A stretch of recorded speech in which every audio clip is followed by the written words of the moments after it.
जो पूरे विश्व को आराम देते हैं, उनका नाम प्रभु श्री राम होगा।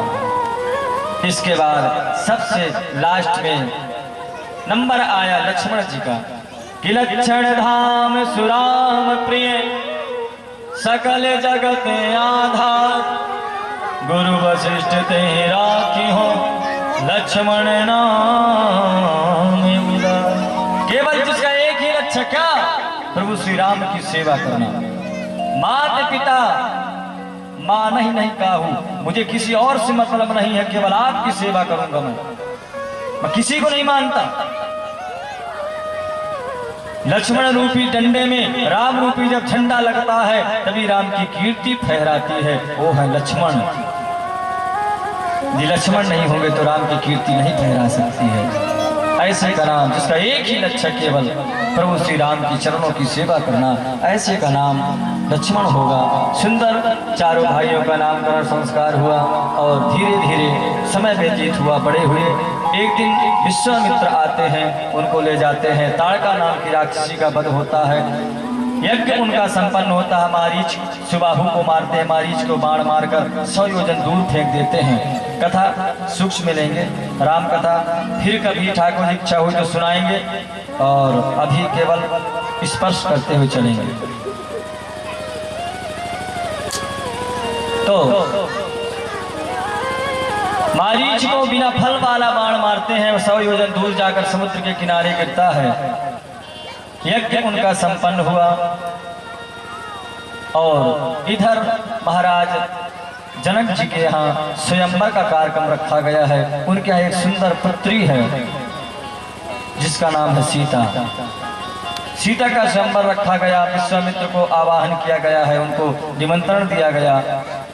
आज विश्वामित्र दोनों राजकुमारों को लेकर, राम और लक्ष्मण को लेकर जा रहे हैं। रास्ते में अहिल्या का उद्धार करते हैं। अहिल्या का उद्धार करने के बाद विश्वामित्र जी राम जी से प्रायश्चित करवाते हैं कि तुमने स्त्री को छुआ है, ब्राह्मण स्त्री को, इसलिए ब्रह्म हत्या न लगे। तो गंगा में जाकर उनसे पूजन कराते हैं और गंगा का पूजन करवाते हैं। स्नान करने के बाद वहां से आगे बढ़ते हैं।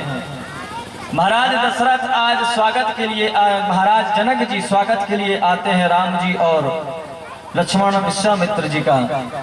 जनक जी विदेह हैं, उनको विदेह ऐसे नहीं कहा गया है, तो शरीर में, लेकिन उनको अपने शरीर का भी भान नहीं था, विदेह।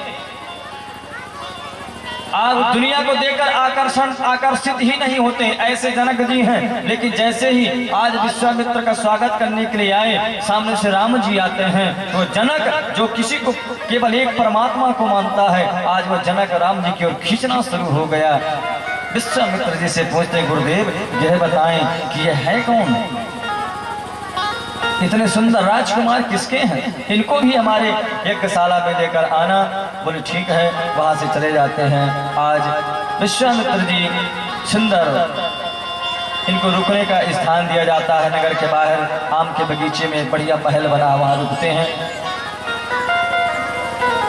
शाम को घूमने जाते हैं। घूमकर आने के बाद आज राम जी विश्वामित्र जी की चरण सेवा कर रहे हैं। चरण सेवा करते करते हल्के से में पूछ बैठे लक्ष्मण जी। बोले गुरुदेव ये पत्रिका कहाँ से आई है, ये कौन है? गुरुदेव ने बताया कि यह जनक की पुत्री सीता का स्वयंवर है कल, और वहाँ जाना है। लक्ष्मण जी बोले हम भी चलेंगे। बोले हाँ तुम भी दोनों चलोगे। सुबह हुई, दोनों भाई उठते हैं, नहा धोकर आज पुष्प वाटिका जाते हैं। वहाँ से सुंदर पुष्प चुनते हैं। वहीं पर माँ जानकी का उन्हें दर्शन होता है। माँ जानकी राम जी को देखते हैं और राम जी जानकी को देखते हैं, एक दूसरे को देखते हैं। वहीं पर ऐसा वर्णन आता है कि प्रभु राम को लक्ष्मण जी बड़े बड़े पुष्प चुन चुनकर उनके गजड़ों में लगाने लगे, मुकुट में लगाने लगे। तो सुंदर सुंदर जो छोटे छोटे फूल थे, जो फूले नहीं थे, वो रोने लग गए। राम जी बोले भाई तुम क्यों रो रहे हो? बोले प्रभु जो बड़े बड़े होते हैं आप उनको स्वीकार लेते हैं, हम छोटों को आप नहीं स्वीकार रहे हैं। लक्ष्मण जी ने छोटे छोटे पुष्पों को प्रभु श्री राम के सर का गजड़ा बना दिया। प्रभु श्री राम कहते हैं अरे हम बड़ों को तो माला बनाकर पहनते हैं, लेकिन जो छोटे होते हैं उनको अपने सर पे धारण करते हैं। आज उनका भी जानकी जी राम जी को देखते हैं और माँ गौरी से जाकर निवेदन करती कि माँ, यदि मैं आज तक आपकी सेवा की हूँ, इसका केवल एक ही फल चाहती हूँ कि जिन राजकुमार को मैंने देखा है, इन्हीं राजकुमार मेरे पति हों, यही मैं आपसे चाहती हूँ और चाहा हूँ। प्रार्थना कर रहे थे, पुष्प गिरता है गौरी जी के हाथ से, माँ जानकी के गोद में आता है। माँ जानकी समझ गई हमारे ऊपर माँ प्रसन्न है और सुंदर राम जी वहां से आते हैं, खुश हैं। गुरुदेव भगवान सब समझ जाते हैं। आज विश्वामित्र जी जब इनको लेकर चलने लग गए नगर में, तो अद्भुत छवि, अद्भुत दर्शन, वहां की जो नर नारियां थी भगवान राम को देखकर मोहित हो गई। धाये धाम काम सब त्यागी, सब लोगों ने कहा अरे सखी, ये वही है जिन्होंने ताड़का को मारा है। अरे देखो तो ये वही है जो कल पुष्प पाठक्रम में मिले थे। अरे हमारे किशोरी जी के यदि ये पति हो जाते तो कितना अच्छा होता, कितने सुंदर राजकुमार हैं। पुष्पों की वर्षा कर रहे हैं सभी लोग।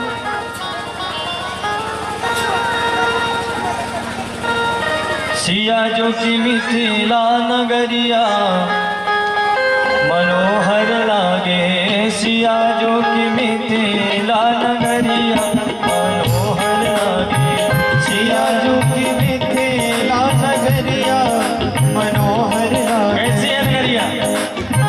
सिया जो की मिथिला नगरिया मनोहर लागे, सिया जो की मिथिला नगरिया मनोहर लागे। नगर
राम जी का स्वागत करते हैं, मोहित हो गए। रावण, ऐसे ऐसे व्यक्ति बैठे थे, कोई नहीं उठा पाया। अंत में बहुत कटु वचन यहाँ पर विदेह जी बोलते हैं कि पृथ्वी से हीन हो गई है, क्षत्रियों से हीन हो गई है, वीर बचा नहीं। लक्ष्मण जी से सहन नहीं हुआ। लक्ष्मण जी बोले अरे तुम्हारी हिम्मत कैसे हुई कि हमारे रहते कह रहे कि पृथ्वी क्षत्रियों से हीन हो गई। खूब लक्ष्मण जी भी गुस्सा किए। अंत में राम जी के कहने पर लक्ष्मण जी शांत हो जाते हैं। विश्वामित्र जी समय देखे, मुहूर्त देखा और लक्ष्मण जी को इशारा किया, बोले प्रभु श्री राम उठिए, जाइए धनुष का भी उद्धार करिए, जनक का परिताप उठाइए। उठा हूँ राम भंजऊ भव चापा, मेटा हूँ तात जनक परितापा। जाइए। और प्रभु श्री राम मन ही मन प्रणाम करेंगे, मन ही मन प्रणाम करते हैं और सीधे जाकर धनुष के पास गए। सभी की निगाहें टिकी हुई हैं। सहजता भाव से प्रभु श्री राम खड़े हुए, धनुष को पकड़ा और जैसे धनुष को पकड़ने की इच्छा की, धनुष स्वतः उठ जाता है, प्रभु श्री राम के हाथ में आया। राम जी ने धनुष को 2 टुकड़ों में बांट दिया। जैसे धनुष टूटा, पूरे राजा दौड़ पड़े, पकड़ो इसको, इसकी हिम्मत, हम बड़े बड़े राजा यहाँ बैठे, हमसे धनुष नहीं टूटा, इस बच्चे ने तोड़ दिया। एक ने कहा शांत रहो। धनुष टूटा, माँ जानकी का स्वयंवर होना शुरू हुआ। माला लेकर आती हैं। माँ जानकी बहुत सुकोमल हैं, खड़ी हैं। सखियां बोली प्रभु झुक जाइए ना। राम जी बोले हम कैसे झुक जाएं भाई, हम क्षत्रिय हैं। फर्स्ट बात। दूसरी बात, स्त्री के सामने आज से ही झुकना शुरू हो जाए तो आगे क्या होगा, हम नहीं झुकेंगे। सखियां बोली झुक जाइए। जब राम जी नहीं माने तो लक्ष्मण जी की तरफ इशारा किए। सखियां बोले सुनो तुम्हारा भी काम बनवा देंगे हम, अभी और बहन है यहाँ पर, तुम्हारी भी बात बन जाएगी। काम तुम हमारा बनवाओ, हम तुम्हारा बनवाएंगे। सखियां राम लक्ष्मण जी बोले बात तो तुम ठीक कह रहे हो, हमारा भी काम बन जाएगा, पर हम करें क्या। लक्ष्मण जी यदि कहते हैं कि राम जी आप झुक जाइए तो ये अमर्यादित होगा, क्योंकि बड़े भाई है, छोटा भाई कैसे कह सकता झुको। लक्ष्मण जी ने जुगाड़ लगाया। बोले क्या किया जाए, तो लक्ष्मण जी सब धनुष बाण नीचे रखे, दौड़ कर कह जाकर दंडवत प्रणाम किया। और जैसे लक्ष्मण जी ने दंडवत प्रणाम किया तो राम जी भूल गए। वो तो सोचे आखिर लक्ष्मण को हुआ क्या, सब भूल गए कि यहाँ स्वयंवर हो रहा, कौन माला पहना रहा। तुरंत राम जी झुकते हैं और लक्ष्मण जी को उठाते हैं, और जैसे राम जी झुके जानकी ने माला पहना दिया। बोले राम जानकी भगवान की।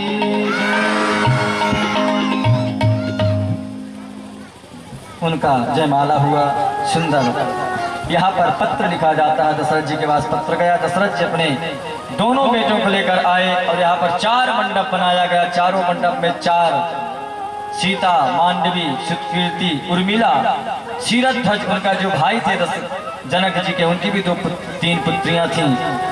तीनों पुत्रियों और यहाँ पर दशरथ जी के 4 पुत्रों का विवाह संपन्न हुआ। विवाह संपन्न होने के बाद बताते हैं कि 6 महीना तक बारात वहीं रुकी और विश्वामित्र के कहने पर आज बारात चलती है अयोध्या के लिए।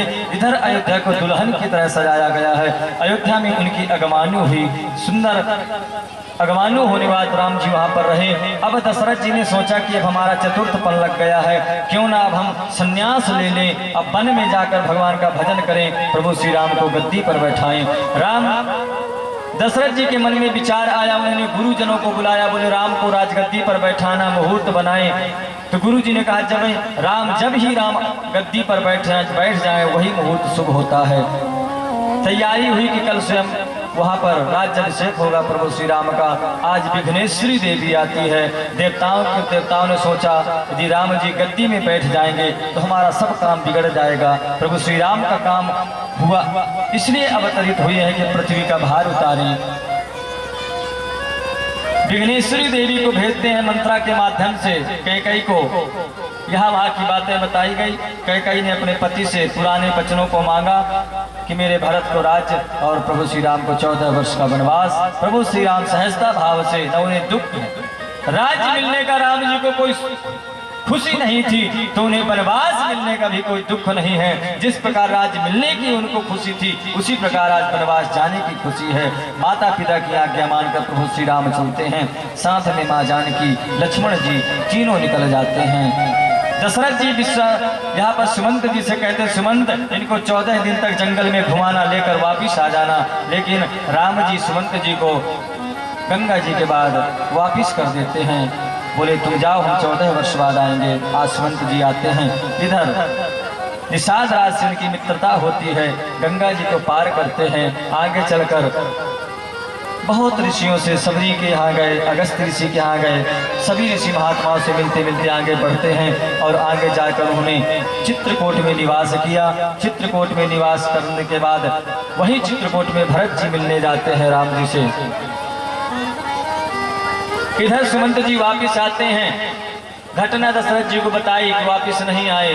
दशरथ जी से रहा नहीं गया और राम राम कही राम कही राम राम कही राम तनु हरि तनु परिहरि रघुबर विरह राउ गयम सुधाम। 1 मिनट राम जी के बगैर रहना नहीं चाहे और तुरंत शरीर को त्याग दिया। आज भरत जी आते हैं वापिस लेने के लिए, लेकिन राम जी अपने खड़ाहों को दिए, वापिस कर दिए। और राम जी आगे बरसात का महीना जैसे खत्म हुआ, आगे बढ़े। वहाँ पर पंचवटी में जाकर सुंदर कुटिया बनाते हैं, वहीं पर माँ जानकी का हरण होता है। आगे चलते हैं, जटायु का उद्धार करते हैं और आगे गए तो सुग्रीव के साथ मित्रता होती है। प्रवर्षण पर्वत में बरसात का समय निकाला और इसके बाद सुग्रीव को सही रास्ते पे लाए। वहीं पर श्री हेमंत लाल जी से मुलाकात होती है और आगे फौज में जाते हैं। वहां पर संपाति से मुलाकात हुई। संपाति बताया कि मैं दृष्टि से देखकर बता सकता हूं कि जानकी कहाँ है। यहाँ से दक्षिण दिशा में 100 योजन के पार लंका में मां जानकी शोक वाटिका में बैठी है। और आज जामवंत जी श्री हनुमंत लाल जी को उनकी ताकत याद दिलवाते हैं। उनकी ताकत को याद दिलवाया और याद दिलवाई तो हनुमान जी पर्वताकार हो जाते हैं। जिस पत्थर पे पैर रखते हैं, उड़ान भरते हैं, वो पत्थर पाताल में चला जाता है। राम जी वहां से उड़ान भरते हैं। सिंह का नाम की एक राक्षसी से मुलाकात होती है, उसका भी उद्धार करते हैं। प्रवर्षम नाम का जो पर्वत था, सुमेरु पर्वत था, उसका भी उद्धार करते हैं। और आगे चलकर ताड़का का उसका आगे गए तो वहां पर सुंदर लंका में प्रवेश करते हैं। विभीषण से मुलाकात होती है और विभीषण से मुलाकात के बाद अशोक वाटिका जाते हैं। मां जानकी को